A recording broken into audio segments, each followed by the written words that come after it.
नमस्कार. मी Tushar Deshmukh official online digital YouTube प्लॅटफॉर्मवरती तुम्हा सर्वांचं मनस्वी स्वागत. सद्यस्थिती राज्यभर बघतोय आपण. MPSC व स्पर्धा परीक्षेच्या माध्यमातून राज्य सरकारने मुखी गोड बोल, कृतीत मात्र मौन. तरुणांच्या अपेक्षा, आशांचा दीप विझू देऊ नका, ह्यासाठी गुणवत्ता सिद्ध करूनही आंदोलनं, मोर्चे काढावे लागतात. आज घडीला छत्रपती संभाजीनगर येथे बघितले, आज पुण्यामध्ये सुद्धा तयारी होतीये. त्याच धर्तीवर चळवळीचं केंद्रबिंदू, जिथे जिथे क्रांतीची ज्वालेची पहिली ठिणगी पेटली, अशा नांदेडमध्ये खाजगीकरण, कंत्राटीकरण असेल, असे अनेक निर्णय राज्य सरकारने लादले. परंतु नांदेडमध्ये जेव्हा आंदोलनाची ठिणगी पेटली, तेव्हा हे सर्व निर्णय सरकारला मागे घ्यायला लावले. त्याच धर्तीवर आपण नांदेडमध्ये भव्य एल्गार आंदोलनाचे आयोजन केले आणि त्याच धर्तीवर आपण 2 दिवसापूर्वी मीटिंग सुद्धा घेतली, अगदी परवानगी सुद्धा मिळाली आहे. आणि अशा स्थितीत पुरेपूर कॅम्पेनिंग करतोय आणि यामध्ये प्रामुख्याने विषय घेतलेत. सर्वप्रथम राज्यातील सर्व परीक्षा, MPSC गट क, गट ब सोबतच इतरही TET, CTET अशा सर्व परीक्षा कुठल्याही परिस्थितीत ऑनलाईन न घेता एकही परीक्षा ऑफलाईन पद्धतीने आयोजन करण्यात यावे, जेणेकरून पारदर्शक होतील. कारण ऑनलाईन परीक्षेमध्ये प्रचंड महागोंधळ पाहिला, एकही परीक्षा पारदर्शक झाली नाही, कुठल्याच विभागाची नाही. दुसरी बाब, स्टेनोग्राफर या पदांसाठी जी पदं मृत केली होती, ती पदं पुनर्जीवित करून त्याची तात्काळ भरती प्रक्रिया करावी. कारण अनेक संस्थांच्या माध्यमातून हजारो विद्यार्थी गुणवत्तापूर्ण सिद्ध करून पदव्या घेऊन बाहेर पडले आहेत. अशा स्थितीत सोबतच शिक्षक भरतीचा काय धिंडोडा पेटलाय बघताय. आज शैक्षणिक वर्ष सुरू झाले आणि अद्यापही शिक्षक भरतीची प्रक्रिया सुरू नाही. एकीकडे असताना जाहिराती देण्यास उदासीनता दाखवतायत. राज्य सरकार म्हणून आणि वरिष्ठ प्रशासन म्हणून तुम्ही काय करताय? संबंधित आस्थापनांना सक्तीचे आदेश देणं ही वरिष्ठांची आणि वरिष्ठ प्रशासनाची, लोकप्रतिनिधींची, परिणामी शिक्षण मंत्र्यांची, शिक्षण राज्यमंत्र्यांची, मुख्यमंत्र्यांची जबाबदारी आहे. अशा स्थितीत 3-3, 4-4 वेळा मुदतवाढ द्यावी लागते.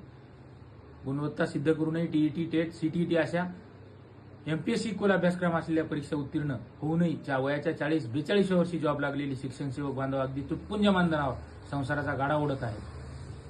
त्यांचं शिक्षण सेवक पद रद्द करण्यात यावं, अनेक राज्यांमध्ये रद्द करण्यात आलंय. आणि दुसरीकडे त्यांची मानधन वाढ तात्काळ करण्यात यावी. कारण जी आत्ताच सद्यस्थिती त्यांना मानधन आहे, त्यावरती उदरनिर्वाह सुद्धा होत नाही कुटुंबाचा. यासोबतच पोलीस भरतीसारखी महत्वाची संरक्षणाच्या माध्यमातून आणि लाखो युवक तयारी करत असताना 17,000 पदे रिक्त आहेत, पण सरकारने ती दाखविली नाही. आता अंतर्गत बाब कळाल्यानंतर ती तात्काळ पदभरती करण्यात यावी. एकीकडे राज्याच्या सुरक्षेचाही प्रश्न निर्माण झालेला सुरक्षित होईल आणि दुसरीकडे हजारो तरुणांना जॉबही मिळेल. 75,000 मेगा भरतीचं गांजर दिलंय. 100 दिवसात एक कलमी कार्यक्रम राबवू म्हणले मुख्यमंत्री, पण या सरकारने नुसता आश्वासनाचा पाऊस पाडलाय. त्यामुळं 75,000 मेगा भरतीचं तात्काळ आयोजन करण्यात यावं. संशोधकाच्या नावावर केंद्र सरकारपासून राज्य सरकारपर्यंत सगळीकडे सत्ताधारी क्रेडिट घेतात, मात्र संशोधकांच्या हाती मात्र भोपळा दिलाय. रखडलेल्या अनेक वर्षापासून विद्यावेतन आहे, नवीन जाहिराती अद्यापपर्यंत सारथी, बार्टी, महाज्योती, TRT, अमृत या स्वायत्त संस्थांच्या प्रकाशित नाहीत. यासारखे अनेक प्रश्न आहेत जे की बेरोजगार तरुणांच्या जीवाशी खेळत आहेत. विद्यार्थ्यांनी फक्त अभ्यासिकेत बसून अभ्यासच खेळायचा का आणि पेपर विकत घ्यायचे का, असा प्रश्न उपस्थित होते. यामध्ये अनेकांनी, कित्येकांनी शेती गहाण ठेवली, कर्ज काढली, आईचे दागिने गहाण ठेवले, पण स्वप्नासाठी रात्रंदिवस संघर्ष करतायत. एकीकडे पेपर माफिया पेपर विकतायत. तर अशा एकंदरीत या सर्व कारभाराला कंटाळून नांदेडमध्ये भव्य मोर्चाचे आयोजन केले आहे. ऑनलाईन परीक्षा विरोधी कृती समितीच्या वतीने आपण मुख्यतः हे सर्व विषय घेतले. या सर्व विषयांशी निगडीत हा विषय फक्त युवकांचा नाही, हा विषय फक्त स्पर्धा परीक्षार्थींचा नाही, हा विषय या महाराष्ट्रातल्या प्रत्येक जनमानसाचा विषय आहे. शिक्षक भरतीचा म्हणजे प्रत्येक शिक्षकाचा भावी प्रत्येक युवकाचा आहे आणि त्यांच्यावर डिपेंड असलेल्या प्रत्येक पाल्याच्या पालकांचा आहे. सोबतच शिक्षक सेवकांना जरी आंदोलनात येता येत नसेल, त्यांना विनंती करतोय, युवा विद्यार्थी असोसिएशनने प्रत्येक तुमच्या हक्काच्या नोकरीसाठी पहिल्या टप्प्यातही 5 आंदोलने आणि दुसऱ्या टप्प्यातही 7 आंदोलने केली. तुम्हाला नोकरीच्या पूर्वीही आंदोलनाच्या माध्यमातून नोकरीसाठी आंदोलन केली आणि नोकरी नंतरही.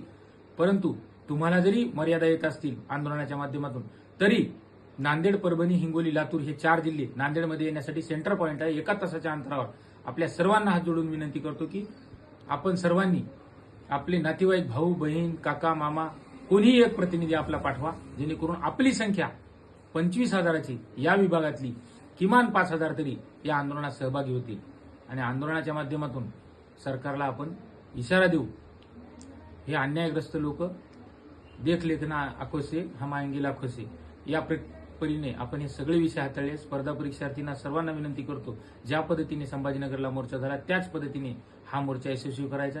तर सर्वांनी यामध्ये जास्तीत जास्त प्रमाणावरती सहभागी नोंदवा. येत्या 16 तारखेला दिनांक 16 जुलै 2026 रोजी वार गुरुवार, स्थळ नवा मुंढा मैदान, मार्केट कमिटी नांदेड ते जिल्हाधिकारी कार्यालय येथे समारोप होईल. तर या मोर्चात आपण जास्तीत जास्त संख्येने याल असा आशावाद व्यक्त करतोय. आम्ही प्रतीक्षित आहोत आपल्या आगमनाचा.